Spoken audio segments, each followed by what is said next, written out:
What is up, AFC South Roundtable fans? My goodness, what a hell of a week one. And I bet you none of you could have predicted the outcomes in which these games happened. We had two winners, two losers, maybe not who you expect, but I gotta say, we got one person we're gonna start with, and they are gonna victory lap the hell out of this one because they have been taking it on the chin all preseason long. They get to talk their ish tonight. I cannot wait for that. So let me bring in the panelists. We got Derek, Michael, Ruben, and Dalton. Fellas, fantastic week one for a couple of you, not so much for the others. I'm not going to belabor the point. We're not going to bury the lead. Derek, the stage is yours, brother. We're going to recap these games, but we're going to start with the Colts. All of the games across the NFL, for the most part, were very tight, contested games, except for this one. Tua sucks. Miami sucks. The Colts might be pretty good. And at the very least, Danny frickin' Dimes is elite. Right, Derek? How you doing, brother? Oh, man, I'm doing great. Week one of NFL action doesn't get any better, especially when the Indianapolis Colts finally do the one thing that they haven't done for 12 years, and that is win a week one game. I was in high school, boys, when the last time the Indianapolis Colts started the season off with a W, and oh my gosh, does it feel great. I love it, and oh my gosh, what a game on Sunday. Indianapolis Colts played the best game of the entire AFC South, and it's not even close, and oh my gosh, you executed that to absolute perfection. Danny Dimes and Shane Steichen, that game plan, perfect. Being able to run the football, being able to pass the football, and then defensively getting 3 early turnovers, putting Miami in the dirt, never even giving them a chance in this game. It was 20-0 before halftime even came around, and then it just didn't stop there. Guys, the Colts are the first team in the NFL since 1978 to have 7 offensive possessions in a game and score on every single one of them. It was an amazing day for the Indianapolis Colts and for us fans. Oh my gosh, I am loving it, man. Listen, man, I think you're letting these guys off a little easy. They ran their mouths repeatedly, and here we are. The Colts did look like the best team in the division, even if just for a week. Talk to me about Danny Dimes, though, because I know that this was not your favorite quarterback choice. He is the guy now, though, and he did drop some dimes for sure. I know that the corner shot that he hit was phenomenal. Just overall, how did he look? Do you feel like this is repeatable? How much of this game is the Colts being good? How much is the Dolphins being bad? Like, what's your assessment overall of this team after 1 week? Well, I mean, Daniel Jones, how much better could you possibly get from the guy? 22 of 29 for 272 yards, even had 23 yards rushing in this game, had 3 total touchdowns, a quarterback rating of 116, the best of any quarterback in the AFC South in week one. He was everywhere, man. He surprised the hell out of everyone. There is not a single person that actually believed that Daniel Jones was going to come out and look that good. We thought maybe he might be okay, but to look that good, that is a quarterback. You have a chance at winning every single game this year if he plays like that every single game. Now, will he do that throughout the remainder of the year? I have my doubts, but it was still really good to see that in week one. Overall, again, the Dolphins, we kind of all know here how the Dolphins are looking. They have talent all around their roster for the most part, but they have some major weak points, especially in their secondary. And the chemistry on that offense is not the same chemistry that they used to have 3 years ago. They just got absolutely nothing going. Tyreek Hill, their leading receiver, 40 yards. in that game. 40 yards on 3 catches. I mean, it was 4 catches. So Tyreek Hill, a non-factor. Jalen Waddle, a non-factor. I mean, the only thing that Miami actually did offensively that had me a slight bit concerned from the Indianapolis Colts perspective was Devon Achane had 7 carries for 55 yards, was averaging 8 yards a carry. Now, he did have a 25-yard rush at the end of the game, in which the game was already over at that point. It was 30-0. So maybe the Colts just weren't trying quite as hard anymore. They did have quite a few backups in at that point. But again, he did average over 5 yards a carry throughout the remainder of the game. I'm just surprised that Mike McDaniel was so full of himself that he didn't run the ball more. Achane had the momentum going every time he touched the ball, but for some reason, they kept going away from it. And Xavier Howard was telling the media after the game, telling everybody, hey, listen, I know Tua. I know how it works. I was telling the guys, crowd the middle, force him to throw outside, and if you can get him off that first read, he's going to make mistakes. Sure enough, had 2 interceptions. Also didn't see the blindside sack coming that way and ended up having a strip sack in there as well. I mean, obviously the Miami Dolphins not looking like a great stellar performance, but the Indianapolis Colts, make no mistake, they made it impossible for Miami to do anything. Derek, you're a gentleman and a scholar. Very, very high road of you to not talk as much trash as you probably could have throughout the open of that. Yo, first of all, we didn't talk trash about the Colts. We talked trash about Anthony Richardson, and then Derek was on top of the Colts for not doing the right thing. They're not committed to winning. We just want to be a losing franchise. We said how much better the Colts are going to be with Daniel Jones. Once they announced Daniel Jones was the starting quarterback, I said they might get 8 wins this year, 8 to 9, 10 There's wins. no shot you thought Daniel Jones would look even remotely close to this. I knew he was way better than Anthony Richardson, and I knew.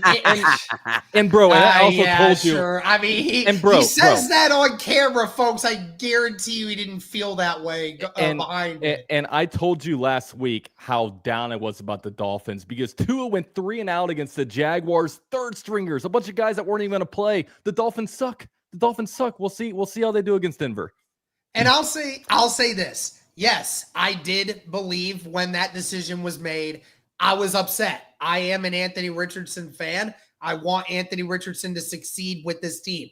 I won't deny it. And it's just so weird that some fans, I'm not saying you guys, but some fans, after the game, everybody was immediately going after the AR truthers. And believe me, there's a lot of them in the Colts fan base. But a lot of people, anyone that's had anything good to say about Anthony Richardson or hope that Anthony Richardson was going to do fine, they immediately attacked us, everyone. And I'm like, are you not allowed to have a difference in opinion when times go to flow? Obviously, I was upset when that decision was first made, but then as the season got closer, I was like, okay, we'll see how it goes. If Daniel Jones can do all this, maybe at least be average, then we can win some games. We'll see how it goes. But I was cautiously optimistic. And obviously, no one could have foreseen what the Indianapolis Colts just did to the Miami Dolphins week 1. Oh, we got some super chats related to this game. Colts for Super Bowl says Indiana Jones might be the average QB play that the Colts needed, and thank God Gus Bradley is gone. Facts. Get Gus Bradley out of here, man. That dude sucks. Titan says, Derek, stop. We all know you didn't want Jones. We tried to tell you, but got some news for you. Them Denver Donkeys are next. Good luck, man. Denver didn't look very good either. We're going to talk about them. Yes, I didn't want Daniel Jones at first. And now I see what's happening, and now I want all of it. Give me all of it. I need Daniel Jones injected into my veins, dude. Come on.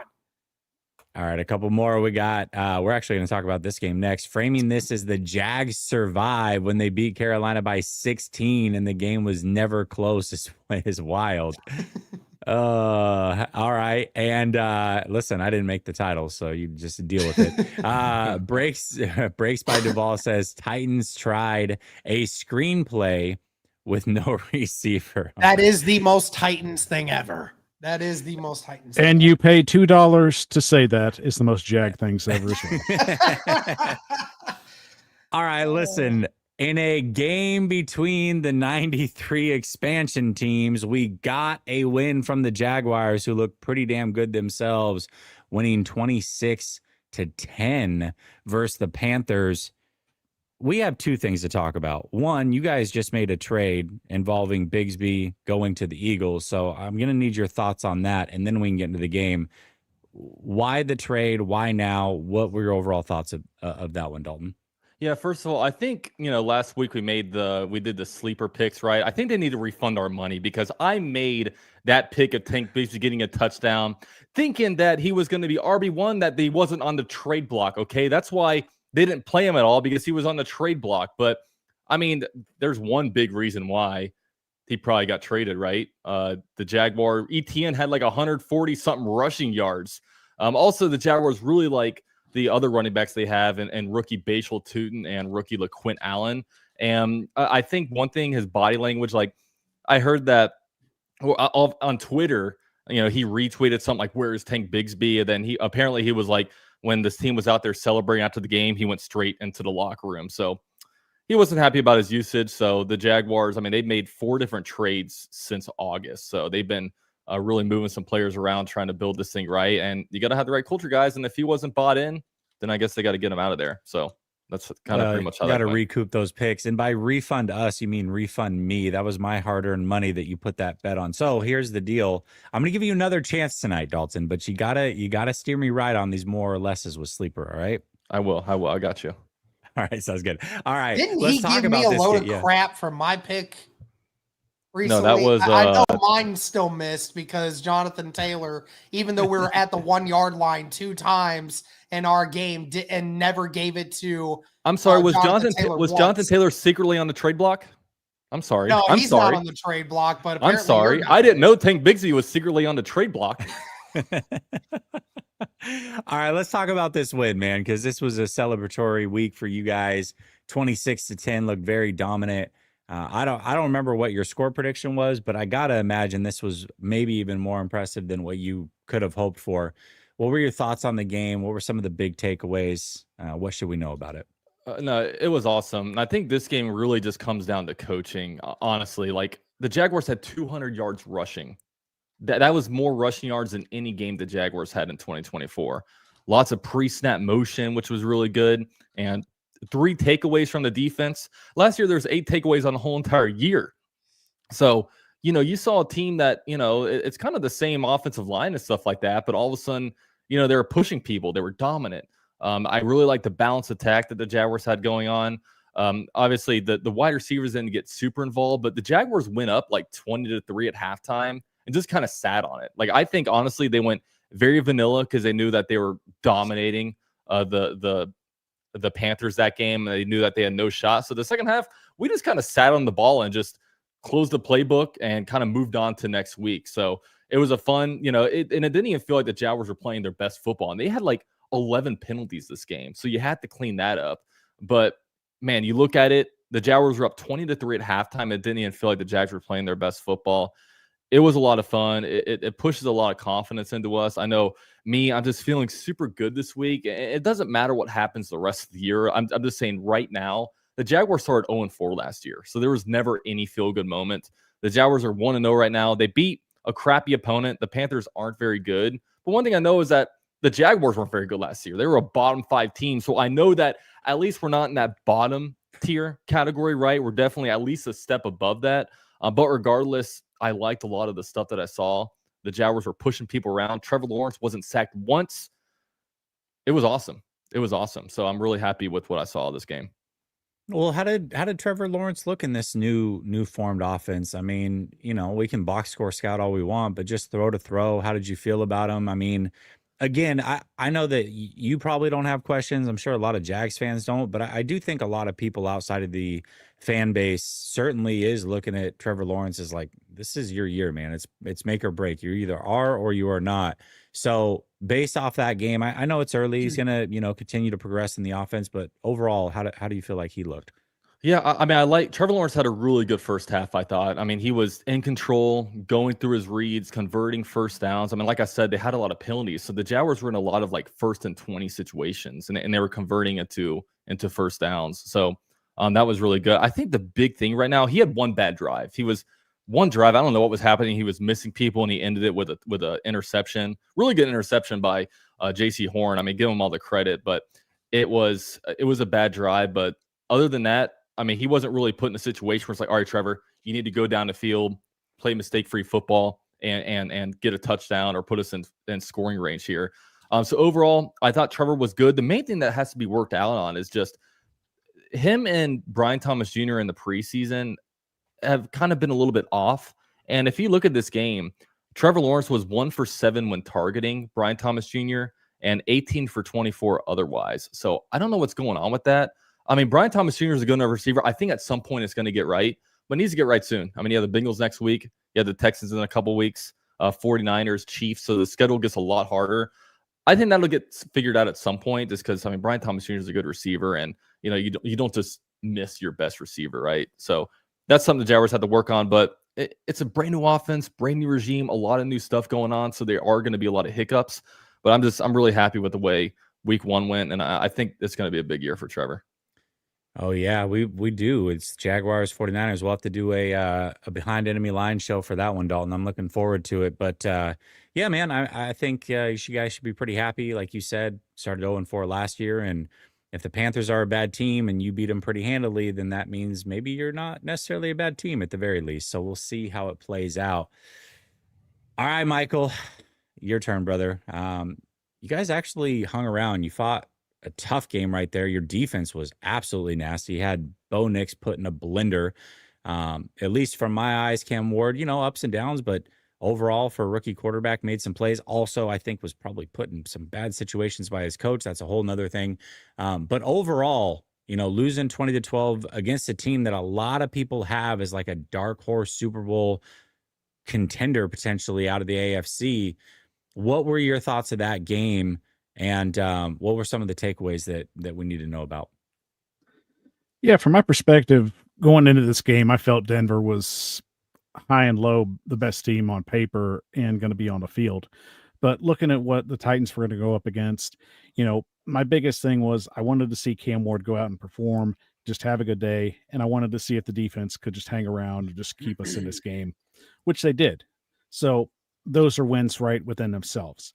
Now, when it comes to the coaching situation and, at this point where Callie made some boneheaded decisions, especially not making that challenge when Alec Iamaner basically potentially had a catch with his elbow going down, then basically going in the press conference and saying, that his feet had to be down, which that wasn't the case. It's a whole nother story. Shouldn't have just bid on that and just took the punch in the chest. But, all in all, I come away with this as the Titans come in and they have their guy in Cam Ward. Take away the 8 drops. Every pass that he did complete and every play he was out there, he looked calm, he looked poised, and there's building blocks there. There's potential building blocks to continue to move and progress him going forward. Now, I know a lot of people aren't happy with our coaching staff right now, understandable, but at the same time, I definitely like what Cam Ward put out on the table, and I feel if they can continue to build off this and he gets more in sync with his wide receivers, and if this offensive line can gel better, I really think they've got an opportunity to get some big wins. So what was it in watching Cam Ward that makes you feel like you guys have your guy? Again, this is why we talk through the games, because box score scouting is it's not doing him any favors. You said that there were 8 drops, which is absolutely insane. I mean, he said this was a top 5 receiving core. They definitely didn't do him any favors after he did them one. But just overall, like, what about his game makes you feel confident? really just looking at the film, it basically just showed that he's calm in the pocket. He's able to move out, make plays, and a lot of his passes are just ropes at that point. This guy can sling the ball. He's putting the ball to his wide receivers to where they can catch it. Problem was they weren't catching it. And most of those drops that he did occur, especially in the game, really kind of happened right about where the game was finishing up. So all day, he was able to basically handle himself out there against a top 3 defense and really just try and get an opportunity to get some plays off. But unfortunately, his wide receivers and his offensive line let him down. That's the key thing there.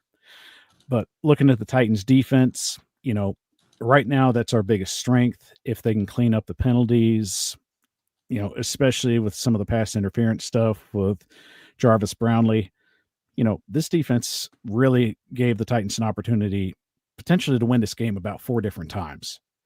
Unfortunately, like I said, playmakers let Cam Ward down at that point, but there's 17 more of these things, and we'll just see what happens. At this point, Cam Ward has the arm, he's got the talent, but everybody else has got to be on board with him.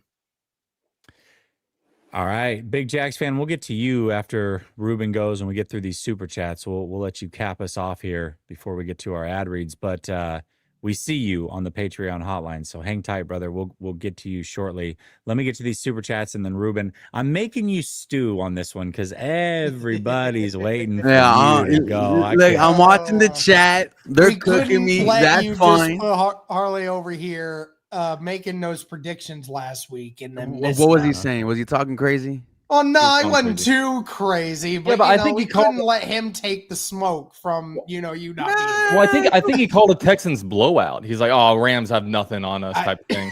That's my boy. That's awesome. And I'm pretty positive he's the only person that picked the Miami Dolphins to win over the Colts. So, no, I didn't. Never mind. I went 4-0 on my picks.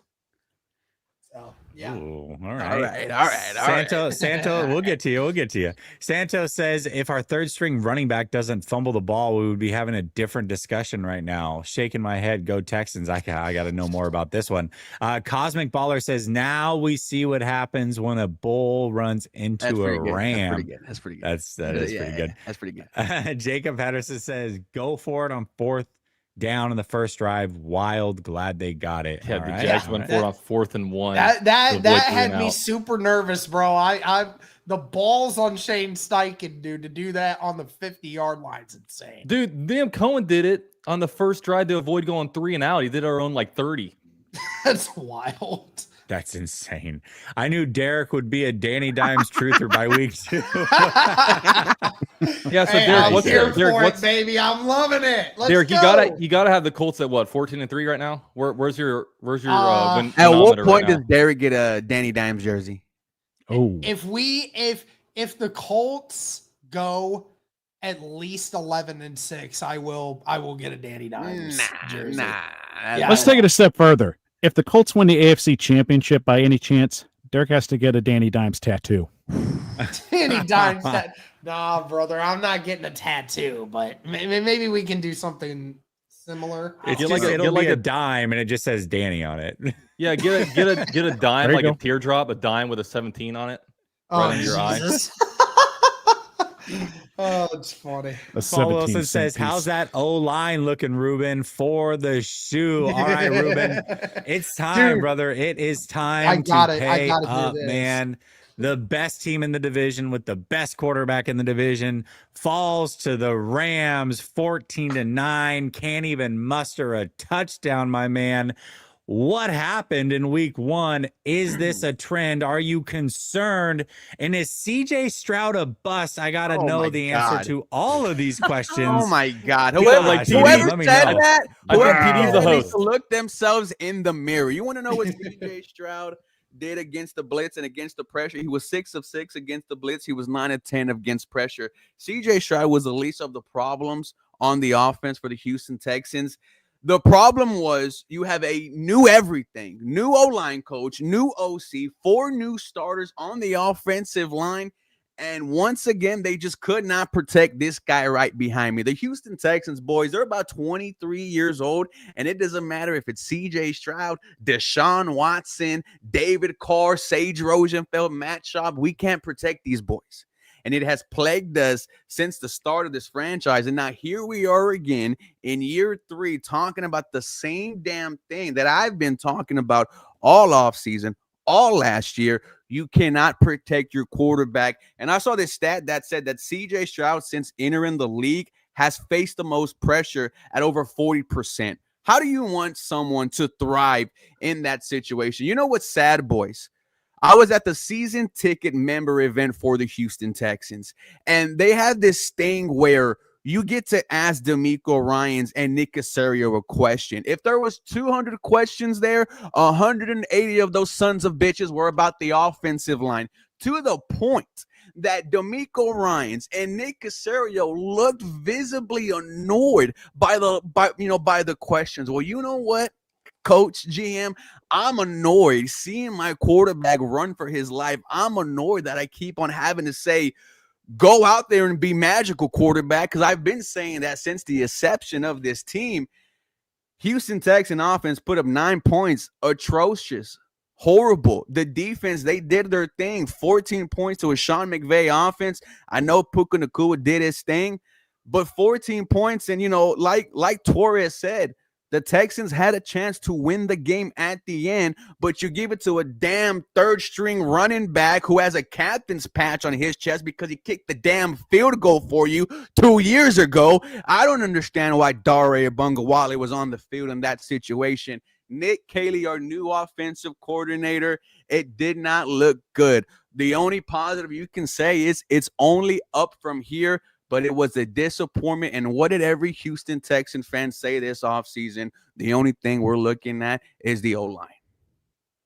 So are you saying that Slowick wasn't the problem? Slowick was a problem. All right. Look at Miami. What did Miami do against Derek's team? No, it's a good point. Now, you know what the problem is you got cheap management. You guys should have paid Chip Kelly. I know the Raiders gave him a lot of money. Dude, I was on Chip Kelly watch. Every damn interview that we did last year, I was trying to, try to connect it to Chip Kelly. And, you look at it, you hired back-to-back first-time play callers. What are we doing? What are you doing here? Yeah. You're not throwing to Nico Collins, apparently. You only gave him like 2 catches. How does one of the best wide receivers in the NFL, when healthy, only have 5 targets? And this could ultimately cost potentially DeMeco Ryans' job. If this hire doesn't work out. This is year 3. At the end of this year, every Houston Texans fan is going to have to look themselves in the face and say, you know what? I love DeMeco Ryans. I love CJ Stroud, but I love this damn Houston Texans team even more. And after this season, fans are going to ask themselves whether or not DeMeco Ryans could get it done, CJ Stroud could get it done, Caserio could get it done. The honeymoon is over. It is over. You have to go places where you've never gone before, and that's the second round in the playoffs with the Dub.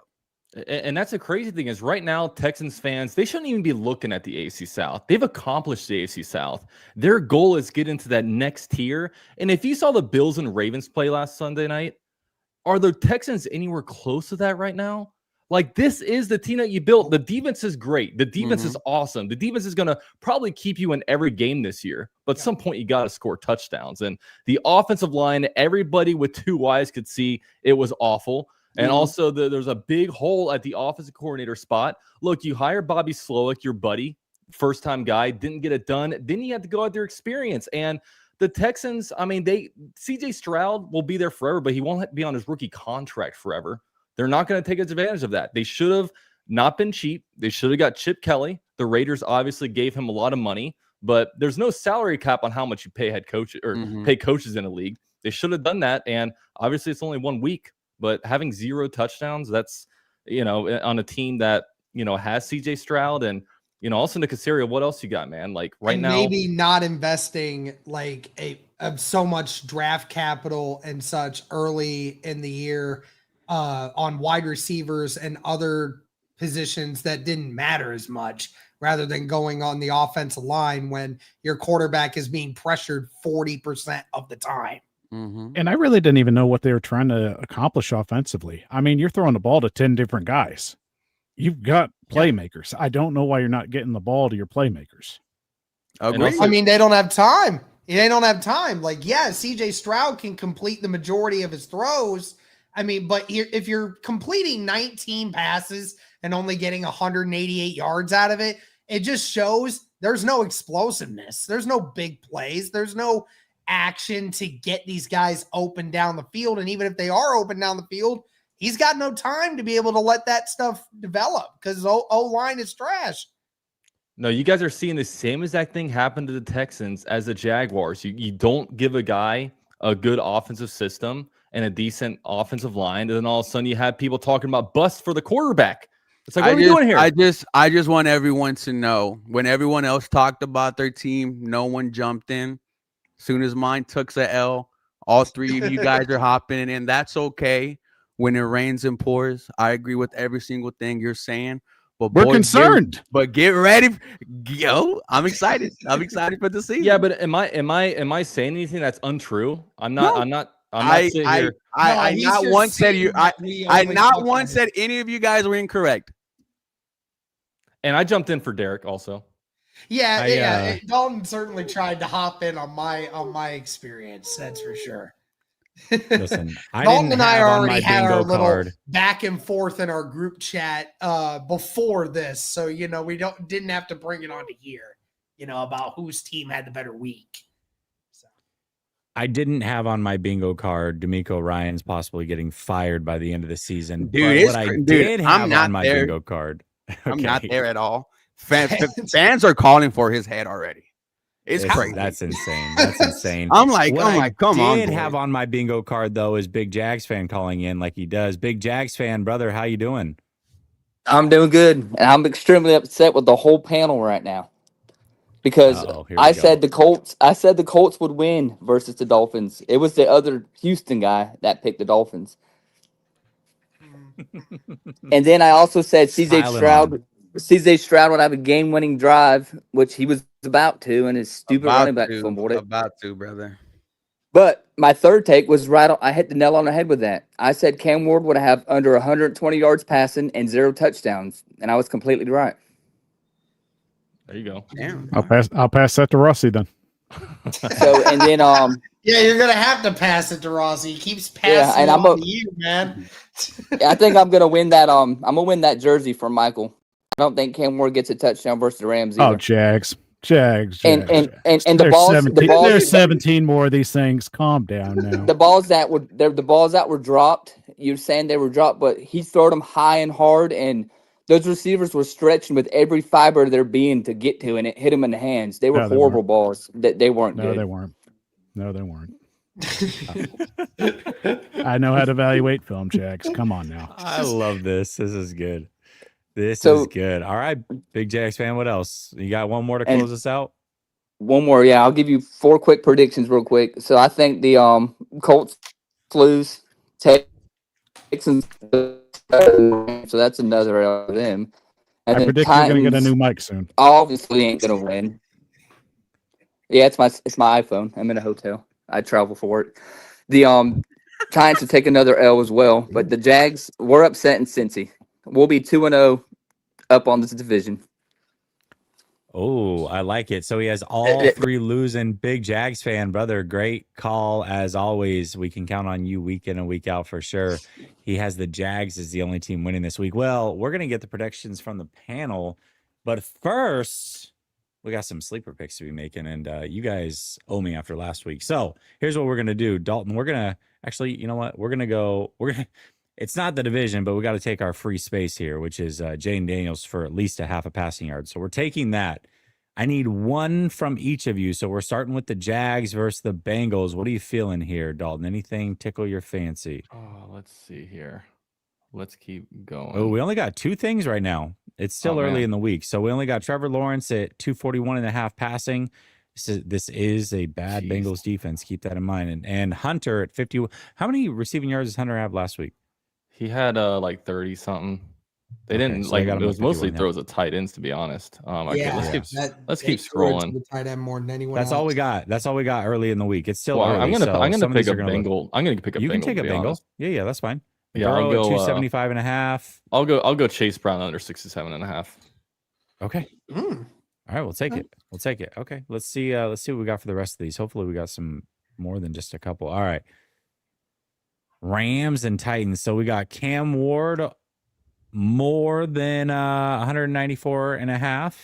We got Ridley over 45.5. Pollard over 65.5.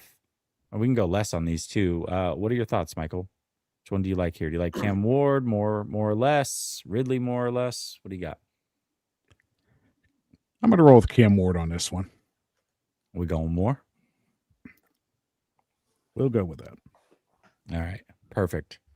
Way to inspire confidence for me, brother. It's only my money on the line. Okay, let's let's go. Okay. We don't have any for Indy, but we do have some for their opponents right now. So we got Bo Nix more or less 211 yards. We got Dobbins 47.5 rushing yards. We got Sutton at 59.5 receiving yards, and then we got Mims at 31.5. Give me the over on J.K. Dobbins for rushing yards. More? Yeah. All right, we go more or less here. We don't say that other word. All right, we got more on J.K. Dobbins. Got it. And then we got, well, I don't think we even got the Texans game yet. So you know what? We're gonna take the freebie from Daniels. We'll let that be our submission on the half. All right, here we go. We're gonna submit that. And this is the great thing. If I get buyer's remorse, which I might because I didn't get the inspired confidence there from a couple of you, we got a free cancellation for 5 minutes. We're going to let it ride, of course. We'll see if we are big winners next week. The great thing is that as the week goes along, they will add way, way more. We're still we're on Tuesday right now. New week is just starting. So Sleeper definitely will be adding more. You can play weekly fantasy there as well. Get a 100% deposit match up to $100 using promo code RTS. All right, let's also, I'm going to end this one here, disconnect, and we will share this screen. Oh, we got another caller here in a minute too. I'm going to bring him on. Terrence, I see you backstage, brother. We will definitely get to you. And we got one more sponsor to get through here. We got RotoWire, the ultimate fantasy football tool, promo code RTS for 15% off. And this is a true statement. If you didn't get in on the early promos, which would have helped you crush your draft, by the way, you certainly can still get in on the promo and help you pick week to week so that you become a winner. You can easily sync your league so that it knows exactly what the stats are from your league, guys to play, who not to play. And they have by far the best ranking system in all of the land. They can pull from everywhere. They write fantastic articles.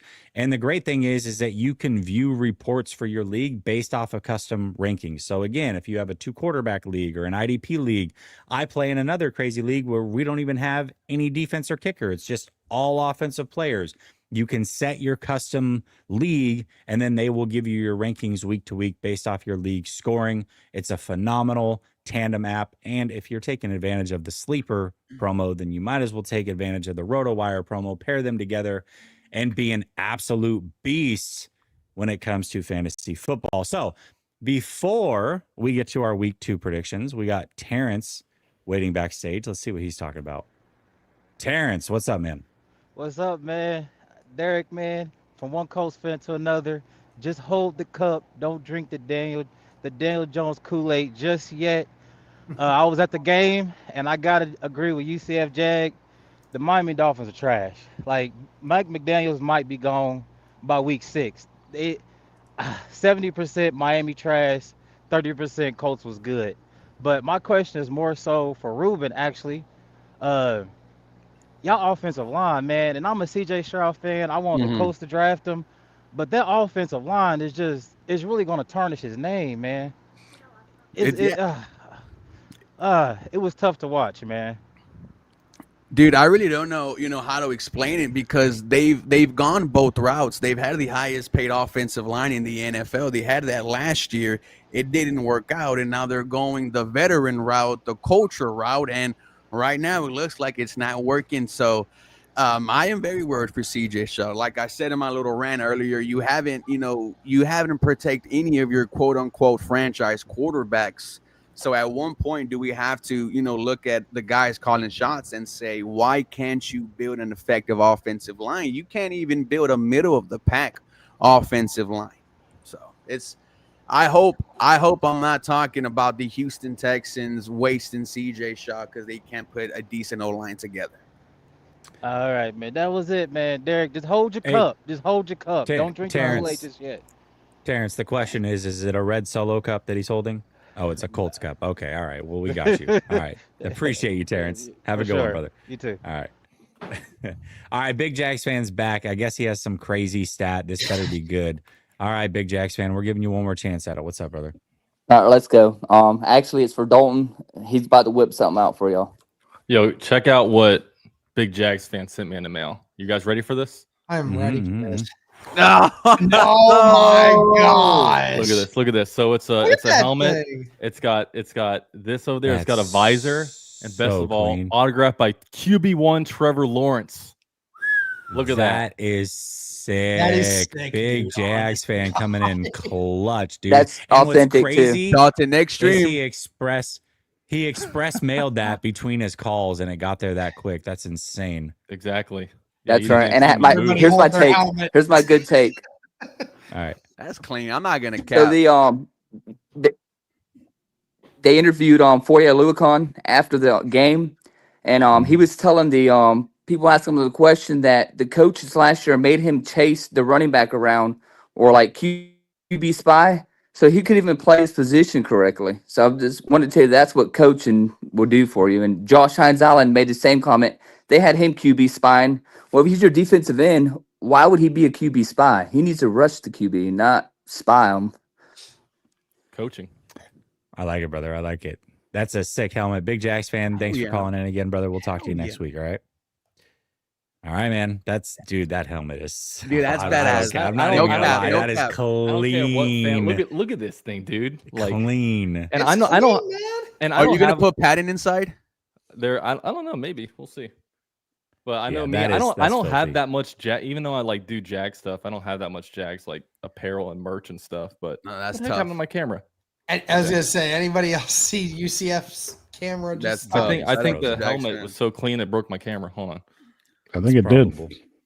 It broke your internet at the very least. All right, let's get to these super chats. The Garf says Texans O-line was extremely concerning. Defense looks great as always, but you have a line that bad versus a first place schedule. Bad combo. Matthew comes in and says, Ruben, stop the cap. You just had the Texans winning the division, and now you're blaming everyone. Maybe CJ is just mid. Well, what cap did I say, Matthew? And I've laid out all the issues. I mean, I sound like a Jaguars fan, right? The one in the comments is saying Trevor Lawrence has carried the 28th ranked roster. So I'm not blaming. I mean, everyone was at fault. Texas are going to still win the division. Matthew, let's not get distracted from the fact that Daniel Jones looked like the best quarterback in the AFC South after week 1. Let's just not forget that, okay? Have to remind everybody of that again. Paul Wilson says it's a miracle. Ruben did show up after a loss for once for the shoe. They were worried about Ruben. This was a conversation all last week. They really thought you weren't going to It's show because up. last year I didn't show up to a couple of ones due to some things, but it's all good. We're here, boys. Like I said, this is fun. I was looking forward to it. I even told the chat, I'm gonna get fried tonight, boys. And then they were like, yep. They were like, yep, get ready for it. Big Jags fan says, I'm so mad. I have tons more takes to make. We need a 5th panel person, and I want to call in again. We have a He said that one surprise. earlier. And for that was that was the one earlier. Yeah, I got that you. was. And he says, I need to call back in. in. UCF has a surprise. Okay, we got you. We got you, Big Jags fan. Thank you so much for contributing. As always, man, you are amazing. All right, let's fire through these week 2 games. And per usual, the way we're going to do it is everybody's going to make a prediction on all of the games. First, we're going to talk about Titans and Rams in the 1 p.m. time slot, Eastern Standard Time. So before we get to Michael, though, everybody else got to make a prediction. Then Michael will go a little bit more in depth, and we will do that around the house. So, Dalton, we'll start with you. Titans versus Rams. Who do you have winning this, and what's the score?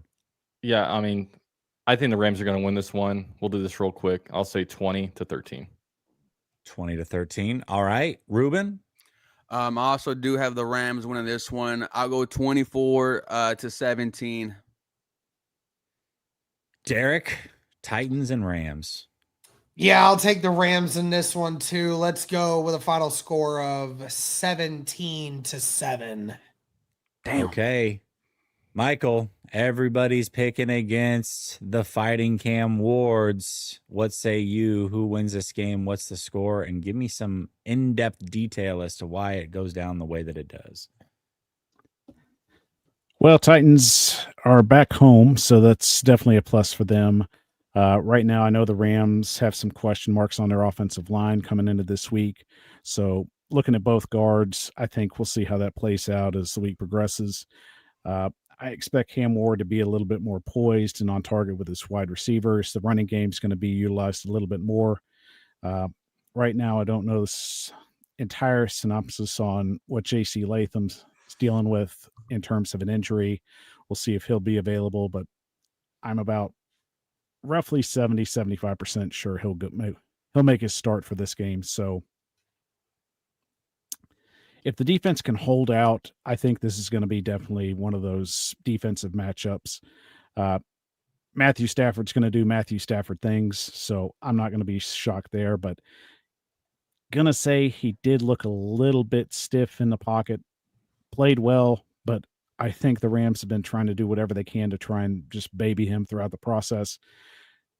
But I'm just going to go with my gut here. Give me the Titans in an upset here, 17-14. Oh, I love it. I love the guts. Okay. We're going to talk Jaguars, Bengals next, also in the 1 p.m. time slot. Derek, we'll start with you on this one. Who wins this game and what's the score? Well, that's a tough one, man.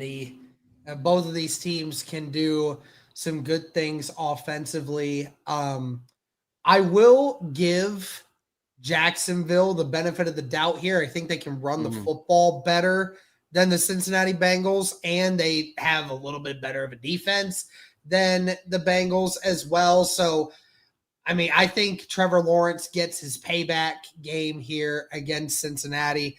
Cincinnati did not look all that impressive against Cleveland. Sure, their defense looked all right, but then again, they're playing against Cleveland. So I think I'll give Jacksonville the win. Let's go 24-20. Oh, I like this. Ruben, what do you think, brother? Well, I mean, I also had Jacksonville winning this game. The fact that Cincy only won by a point, even though Joe Flacco threw 2 interceptions, they're still trying to figure things out. So I have it being a close game, though. I had 23-20. I have this going right down to the very end. Beautiful. Okay. 2 for the Jags. Michael, what are your thoughts? I definitely see this as a really good offensive matchup, but I think it's going to come down to the kickers. Give me the Jaguars in this one, 24-21. Oh, I did. Listen, I feel like they did this on purpose to jinx your Jags, but Dalton, all 3 of the other panelists picking the Jags to win. First of all, does that surprise you? And second of all, what's your score prediction and why does it go down that way? This actually does surprise me that everybody on the panel is picking the Jaguars, because I was going to pick the Jaguars and I was ready to get dragged, honestly. I thought everyone's going to be, yeah, you guys can't beat Cincinnati. But Cincinnati, I think a lot of people see them as this, like, almost like a juggernaut because, you know, everybody loves fantasy and, you know, Joe Burrow and Jamar Chase, T. Higgins, they always like tear it up. But they have real issues, especially defensively and especially in the trenches. Their O-line and D-line isn't great, and it really held them back. I mean, they beat the Browns, but I think the Browns are a bottom 5 team. I mean, the Jaguars took out a bottom 5 team pretty handily last weekend, and so did the Colts. They didn't do the same thing with the Browns. So I think they have some issues, and I think the Jaguars are playing with a lot of confidence right now. Like Michael, I actually do think it's going to be a little bit of a kicking battle. I think the Jaguars had to find ways to get, because I know last year's a different year, but, you know, you score 2 touchdowns. I think the Jaguars had the opportunity to score more, but they keep kind of stepping on their own toes and getting backwards with penalties. So I'll say the Jaguars win this one. I'm going to go 19-17, and the Jaguars will be 2-0 when Houston comes to town next week. I got to ask you, though. Let's hear it. No, just your thoughts on Travis Hunter. I asked the chat. Nobody answered, but what were your thoughts on him in week 1? Yeah, I mean, they were targeting him a good amount.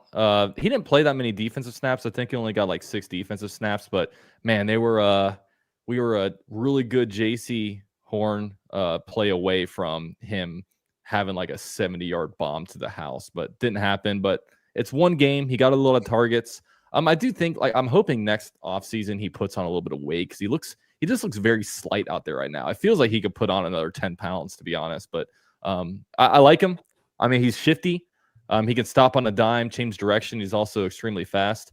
I like to see how quickly they work him back into the defense because he missed some time during training camp. I'm excited to see it. And I'm just excited to see the wide receivers as a whole move forward because the Jaguars' leading wide receiver was De'Ami Brown, and the Jaguars' leading receiver was tight end Britton Strange. So the wide receivers weren't super involved last game, but they didn't need to be. You won 26-10, right? And the touchdown you gave up was in garbage time, so you kind of got taken out of your game plan. But we'll see against a better team in Cincinnati. All 4 have the Jags winning this game, and I agree with this comment. It says, I do feel that it's better playing the Bengals early in the year. This is true. The Bengals tend to struggle early on in seasons. I mean, the last 2 This is seasons, the probably the time Bengals to are get 'em. 2-6 in the first 4 weeks of the season. So They get hot around Absolutely. October, right? October, November. yeah, generally. It's close games, Well, though. All the time. Yep, you're right. Okay, let's talk about the AFC South Week 1 champs. The Colts play the Broncos in the 4 p.m. time slot. Derek, we'll get to you last. We'll actually start with Michael on this one. Give me a score prediction, Colts, Broncos. I'm going to tell you right now that Broncos defense is playing like a top 3 defense in the NFL. So, Derek, the offense is going to have their work cut out for them. The good news is I think their offense is still stale. So maybe you catch them while they're still trying to get things going. I definitely see this as being a back and forth game, but I got to go with my gut on this one. Give me the Broncos in a close one, 2017. 20-17 Broncos. Dalton, I'm going to go to you on this one. In the battle of the horses, who wins this one? Yeah, this is the real test here, right? You're playing an actual really good defense in the Broncos, and we saw it last week. I'm going to go with the Broncos 17-16. All right, 17-16 Broncos. Ruben, who do you have winning this one? The AFC South Week 1 champs or the Broncos? No, I do have the Denver Broncos, but I do think Danny Dimes does follow it up. I do think he does have a costly turnover, though. I have 24-17 Denver Broncos, but I think it's a loss where Colts fans are like, there might be something there. All right, Derek. All 3 panelists picking against your Colts. They don't believe quite yet. Terrence told you to hold the red Solo cup in the corner. Don't drink the Kool-Aid on Danny Dimes. Let me ask you this, though. If Danny Dimes comes out and balls in week 2 against this defense and the Colts come away with a win, are you fully on the Danny Dimes train? If he comes out and balls against this defense, then yes, 100% I am fully on board with the Danny Dimes train. And you know what? It's gonna be a challenge again. Denver does everything right defensively. They got it everywhere. But again, the AFC South leaders in the division right now are staying at home and facing a team that struggled to put the Titans away. Okay. It took them till the very end of that game to do so. Like Michael said, sure, their defense, one of the best in the NFL, maybe the best. But their offense, they couldn't really do much of anything when it came to against the Titans. Yes, they were able to move the ball down the field, but they had costly mistakes. And when push came to shove, the Titans were able to figure it out. Now, I will say this, that Titans defense is also no joke either. I think the Titans quite possibly could have a top 10 defense when it's all said and done by the end of the year. But I think the Colts could also potentially have a top 10 defense by the end of the year if they play the way they did last Sunday. I will pick my Indianapolis Colts to win in a tight one. Give me the Colts 23-20. All right. The only one picking the Colts. I absolutely love it. That means we got one final game here. And man, the schedule does the Texans no favors because the Bucs are a very good team. This is a primetime game for them. And it is possible, very possible, that we get a 2-0 Jags versus an 0-2 Texans in a must-win Week 3 game. That one sounds juicy, but we got to see how this week plays out first. Both teams have tough games. Dalton, I'm going to start with you. Is that the scenario that we get? Because you have the Jags starting 0-2. Do you have the Texans starting 0-2?